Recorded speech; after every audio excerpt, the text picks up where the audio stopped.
कभी सोचा है जो लाइफ आप जी रहे वो आपकी खुद की चॉइस है या कोई सिस्टम? इसे कहते हैं एजुकेशन स्कैम। पर नहीं पढ़ना है मुझे, फॉर्म नहीं करनी आईआईटी, मेरा जो मन है वो ना करूं मैं।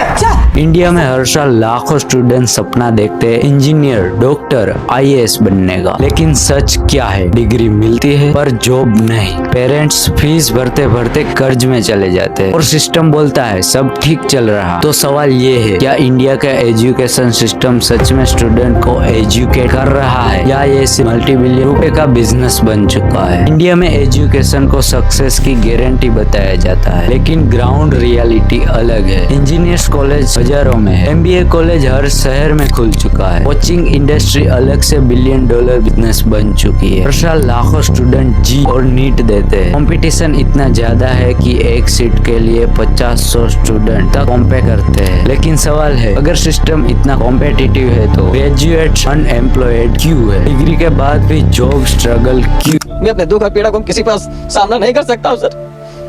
बहुत संघर्ष से पढ़ा हूँ, ट्यूशन पढ़ा के मैं 2012 से ट्यूशन पढ़ा के अभी तक मैं पढ़ाई किया हूँ और मैं कुछ भी हासिल नहीं कर पाया।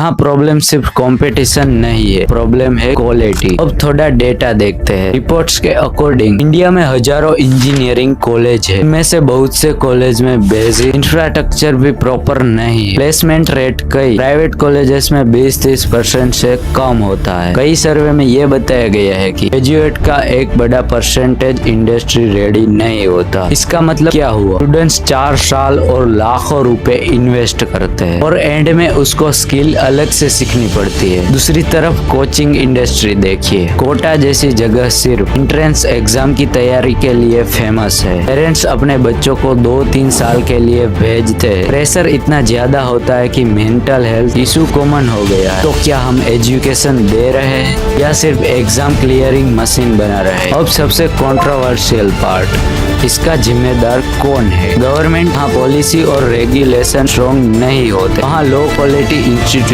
ग्रो करते हैं। प्राइवेट कॉलेजेस, कई कॉलेजेस सिर्फ इंफ्रास्ट्रक्चर दिखाकर एडमिशन ले लेते हैं, इंडस्ट्री रिलेवेंट ट्रेनिंग नहीं देते। कोचिंग इंडस्ट्री, शेयर मार्केटिंग, अगर कोचिंग नहीं ली तो फ्यूचर खत्म। Parents and society, her student को डॉक्टर और इंजीनियर बनना जरूरी क्यों? ये एक सिंगल विलेन स्टोरी नहीं है, ये सिस्टम लेवल प्रॉब्लम है। तो क्या इंडिया का एजुकेशन सिस्टम स्कैम है? हर जगह स्कैम नहीं है, बहुत अच्छे इंस्टीट्यूशन भी है, लेकिन प्रॉब्लम ये है कि क्वांटिटी से ज्यादा क्वालिटी हो गया है, डिग्री से ज्यादा स्किल हो गया है, मार्क्स से ज्यादा अंडरस्टैंडिंग हो गया है। अगर रिफॉर्म नहीं हुआ तो आने वाले 10 साल में डिग्री होल्डर्स बढ़ेंगे, लेकिन जॉब्स नहीं। रियल सॉल्यूशन क्या है? Skill based learning, practical exposure, career diversity, expectation. Education का बिजनेस नहीं, इन्वेस्टमेंट समझना। एजुकेशन फ्यूचर बनाता है, लेकिन सिस्टम फ्लॉड हो तो वही फ्यूचर डिस्ट्रॉय भी कर सकता है।